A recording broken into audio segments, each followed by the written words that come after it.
नमस्कार दोस्तों, NCERT series के अंदर हम सब अभी क्लास 8 साइंस को कवर कर रहे हैं और हम लोगों ने चैप्टर 2 तक पहले पढ़ लिया है। तो आज हम सब चैप्टर 3 को पढ़ेंगे जिसमें है कोयला और पेट्रोलियम। तो अगर आपने पिछले सारे वीडियो को नहीं देखा है, क्लास 7 को कंप्लीट करने के बाद हम लोग 8 कर रहे हैं और 8 में हम लोग चैप्टर 2 तक कर लिए। तो 3 को आज हम करने वाले हैं। इसमें हम सब जो पढ़ने वाले हैं वो हमारे आगामी सभी बोर्ड स्पेशल आपका कंटेंट होगा, साथ ही साथ आपके कॉम्पिटिटिव एग्जाम के लिए भी काफ़ी इंपॉर्टेंट होंगे। तो चलिए बिना देर के सेशन को स्टार्ट करते हैं। सबसे पहली बात आती है प्राकृतिक संसाधन क्या होता है, नेचुरल रिसोर्सेस क्या होता है।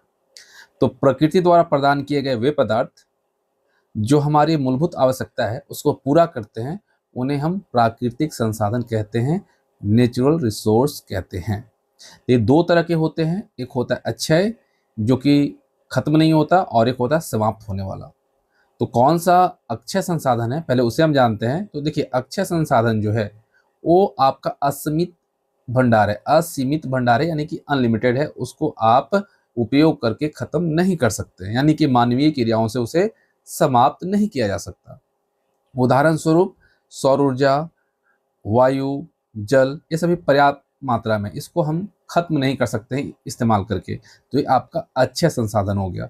और समाप्त होने वाले संसाधन की बात करें तो ये जो है लिमिटेड है यानी सीमित भंडार है, और जब सीमित भंडार रहेगा और उसका उपयोग हम करेंगे तो क्या होगा, खत्म हो जाएगा। उदाहरण के तौर पे वन, खनिज, कोयला, पेट्रोलियम, ऐसे भी क्या है, लिमिटेड है। तो इसको हम अगर बर्बाद करेंगे, अगर इसका ज़्यादा मिसयूज करेंगे तब भी ये खत्म होगा, और अगर इसका हम यूज करेंगे तब भी ये खत्म होगा, क्योंकि इसका भंडारण जो है वो लिमिटेड है। ठीक है। अब देखिए कोयले की कहानी यानी द स्टोरी ऑफ कोल। तो कोयला क्या है, एक पत्थर जैसा कठोर और काले रंग का क्या है, जीवाश्म ईंधन है। क्या है, कोयला क्या है, जीवाश्म ईंधन है। कार्बनीकरण जो है आपके एग्जामिनेशन पॉइंट ऑफ व्यू से इंपॉर्टेंट है, हमने यहाँ लिख भी दिया है। तो मृत वनस्पति के धीमे प्रक्रम द्वारा कोयले में परिवर्तन को कार्बनीकरण कहते हैं। और ये जो प्रक्रिया है 300 मिलियन वर्ष पूर्व शुरू हुई थी। कितने वर्ष पूर्व, 300 मिलियन वर्ष पूर्व शुरू हुई थी। देखिए घने वन जो है ये बाढ़ और मिट्टी के नीचे दब जाते हैं, और उसके बाद उच्च दाब और उच्च ताप, इन दोनों का जो होता है उसके बाद कोयला यानी जीवाश्म के तौर पे तैयार होता है। ठीक है। घने वन जब बाढ़ और मिट्टी के नीचे दब गए, उच्च दाब और उच्च ताप दोनों जब हुई, तो उसके बाद ये किस में बदल गया, कोयला यानी जीवाश्म में बदल गया। अब देखिए एक सवाल उठता है कि कोयला एक जीवाश्म ईंधन क्यों है। तो देखिए कोयला एक जीवाश्म ईंधन इसलिए है क्योंकि इसका निर्माण जो है सजीवों के मृत अवशेष यानी जीवाश्मों से हुआ है। तो जीवाश्म से अगर जिसका उत्पत्ति हुआ है उसे हम क्या कहेंगे, जीवाश्म ही तो कहेंगे। और ये क्या है, एक ईंधन है, इसलिए कोयला एक जीवाश्म ईंधन है। ठीक है। चलिए अब देखिए, जब कोयले को वायु में गर्म किया जाता है तो ये क्या होता है, जलता है, और ये मुख्य रूप से CO2 यानी कार्बन डाइऑक्साइड गैस उत्पन्न करता है। कौन सा गैस, CO2। अब देखिए यहाँ पे हम दो चीज़ों को देख लेते हैं कि बेस्ट कोयला कौन सा होता है और सबसे खराब कोयला कौन सा होता है। तो देखिए सबसे बेस्ट होता है एंथ्रासाइट, उसके बाद बिटुमिनस, उसके बाद लिग्नाइट और उसके बाद पीट। यानी कि सबसे अच्छा एंथ्रासाइट और सबसे खराब पीट। तो सबसे बेस्ट हम लोगों ने देखा वेस्ट कोयला कौन सा होता है, एंथ्रासाइट होता है। इसमें 90 to 95% जो होता है कार्बन होता है। ये बहुत कम धुआं करता है और इसकी जो उष्मा क्षमता होती है वो सबसे अधिक होती है। वहीं सबसे खराब कोयला में कौन सा है, पीट है। इसमें कार्बन जो होता है 40 to 50% होता है, और ये धुआं जो है अधिक करता है और उष्मा क्षमता सबसे कम होता है। तो इसको याद रखिएगा, ये आपका टर्म है। सबसे अच्छा कोयला एंथ्रासाइट, उसके बाद बिटुमिनस, उसके बाद लिग्नाइट और उसके बाद पीट। यानी कि सबसे पहले पे एंथ्रासाइट और सबसे लास्ट में पीट। ठीक है। चलिए अब देखिए कोयले के प्रक्रम से प्राप्त उत्पाद। तो कोयला जो है, कोल जो है, औद्योगिक प्रक्रमण द्वारा हमें निम्नलिखित उपयोगी पदार्थ मिलते हैं। कोक क्या है, यह कठोर, सरंध्र और काला है। कार्बन का इसमें अगर देखा जाए तो 98% शुद्ध रूप है। कार्बन का ये 98% शुद्ध रूप है, और इस्पात के निर्माण और धातुओं के निष्कर्षण में यह अनिवार्य होता है। कोल तार क्या है, अप्रिय गंध वाला काला गाढ़ा द्रव्य है, लिक्विड है, और ये 200 पदार्थों का मिश्रण। कितना अगर पूछ लिया जाए कोल तार में कितने पदार्थों का मिश्रण होता है, तो 200 पदार्थों का मिश्रण होता है। इसका उपयोग जो होता है वो पेंट बनाने में, मेडिसिन बनाने में, सुगंध बनाने में, छत निर्माण में, नेप्थलीन की गोलियां बनाने में, इन सभी में कोल तार का उपयोग होता है। वही एक है कोल गैस। तो कोक बनाते समय जो निकलती है गैस उसे हम कहते हैं कोक। बनाते समय जो गैस निकलती है उसे हम कहते हैं कोक या कोल गैस। 1810 में लंदन में इसका उपयोग जो है सड़क की रोशनी के लिए हुआ था और अब उष्मा के लिए होता है। पहले इसका 1810 में जो लंदन में इसका उपयोग हुआ था वो सड़क की रोशनी के लिए हुआ था, अब इसका इस्तेमाल जो है उष्मा के लिए होता है। किसका? कोयला गैस, कोल गैस का। देखिए आजकल सड़कों के निर्माण में कोल तार के स्थान पर किसका उपयोग हो रहा है? तो हो रहा है बिटुमेन का प्रयोग होता है। ठीक है, इसी को आप याद रखिएगा। पेट्रोलियम, जिसको हम ब्लैक गोल्ड कहते हैं। ठीक है, ब्लैक डायमंड कोयला को और ब्लैक गोल्ड जो कहा जाता है पेट्रोलियम कहा जाता है। पेट्रोलियम का निर्माण जो है समुद्र में रहने वाले जीवों के मृत अवशेषों से हुआ है। समुद्र में जो जीव होते हैं वो मृत शरीर पेंदे में जमा होता है, उसके बाद मिट्टी रेत से ढका जाता है और लाखों वर्ष वायु का अभाव वहां पे होता है और उच्च ताप और दाब होता है। उसके बाद पेट्रोलियम और प्राकृतिक गैस का निर्माण होता है। ठीक है, जब समुद्र के जीव जो हैं मर जाते हैं और वो क्या होते हैं, शरीर पेंदे में जाकर नीचे जाकर जमा हो जाते हैं, उसके बाद उस पर मिट्टी और रेत से वो क्या हो जाता है, ढका जाता है, क्योंकि वो नीचे बैठ गया तो उस पर मिट्टी और रेत जमा हो जाता है और इसके लाखों वर्ष वायु का वहाँ पे अभाव होता है और उच्च दाब और ताप की वजह से वहाँ पे पेट्रोलियम और प्राकृतिक गैस का निर्माण होता है। एक चीज याद रखना है आपको कि विश्व का प्रथम तेल कुआं जो है पेंसिल्वेनिया यूएसए में हुआ था। कब? 1859 में। पेंसिल्वेनिया में आपका ये सबसे पहला तेल कुआं प्राप्त हुआ था। उसके बाद भारत की अगर बात करें तो भारत में प्रथम तेल क्षेत्र जो है माकुम, जो कि असम में है, यहाँ पे पाया गया 1867 में। भारत में तेल के मुख्य रूप से असम, गुजरात, बॉम्बे हाई और साथ ही साथ गोदावरी कृष्णा नदियों के बेसिन में मिलता है, पाया जाता है।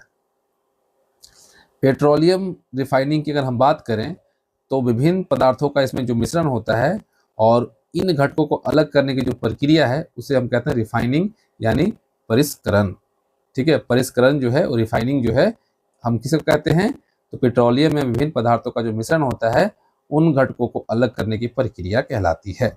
ठीक है, अब यहाँ पे देखिए, यहाँ पे क्या है, संघटक और दूसरे साइड में आपको दिख रहा है प्रमुख उपयोग, यानी जो आपका प्रमुख उपयोग है वो एलपीजी, जिसको हम बोलते हैं लिक्विफाइड पेट्रोलियम गैस यानी द्रवित पेट्रोलियम गैस। इसका उपयोग है घरों और उद्योगों में, इस फॉर्म में, ईंधन के फॉर्म में इसका ईंधन के लिए इस्तेमाल होता है। पेट्रोल जो है ये मोटर ईंधन के तौर पे कार्य करता है, साथ ही साथ ड्राई क्लीनिंग हेतु विलायक के तौर पे भी यूज होता है। ठीक है, पेट्रोल से क्या हम करते हैं, ट्रांसपोर्टेशन में इसका यूज करते हैं, गाड़ी में यूज करते हैं। मिट्टी का तेल जिसको किरोसिन कहते हैं, स्टोव, लैब और जेट विमान ईंधन में इसका उपयोग होता है। ठीक है, पहले हमारे गांव में क्या मिलता था, लालटेन होता था, लैंप होता था, जिसको कि किरोसिन से जलाया जाता था। डीजल, भारी मोटर वाहन और जनरेटर में इसका उपयोग होता है। लुब्रिकेटिंग ऑयल यानी स्नेहक तेल, मशीनों के स्नेहन के लिए, लुब्रिकेंट करने के लिए। पैराफिन मोम, मरहम के लिए, मोमबत्ती और वैसलीन बनाने में इसका उपयोग होता है। बिटुमेन क्या है, ये पेंट और सड़क निर्माण में इसका उपयोग किया जाता है। तो इसका आप स्क्रीनशॉट ले सकते हैं। अब देखिए प्राकृतिक गैस यानी नेचुरल गैस, तो यह अत्यंत महत्वपूर्ण जीवाश्म ईंधन है क्योंकि इसे पाइपों के द्वारा आसानी से भेजा जा सकता है। सीएनजी का फुल फॉर्म क्या है, कॉम्प्रेस्ड नेचुरल गैस। ठीक है, कॉम्प्रेस्ड नेचुरल गैस जो है सीएनजी का फुल फॉर्म है। ये स्वच्छ ईंधन है, साथ ही साथ बहुत ही कम प्रदूषण फैलाता है। इसका उपयोग जो है अब परिवहन वाहनों में पेट्रोल की जगह हो रहा है। आप सब देख रहे होंगे, जो भी अगर आपके पास 4 व्हीलर होगा तो आप अगर पेट्रोल गाड़ी है तो मैक्सिमम लोगों ने क्या कर लिया, उसे स्विच कर लिया है सीएनजी में, क्योंकि ये काफ़ी सस्ता होता है एज कम्पेयर टू पेट्रोल और डीजल। वडोदरा, गुजरात और दिल्ली में इसका पाइपलाइन नेटवर्क स्थापित है। ठीक है, कहाँ पे, वडोदरा, गुजरात और दिल्ली में।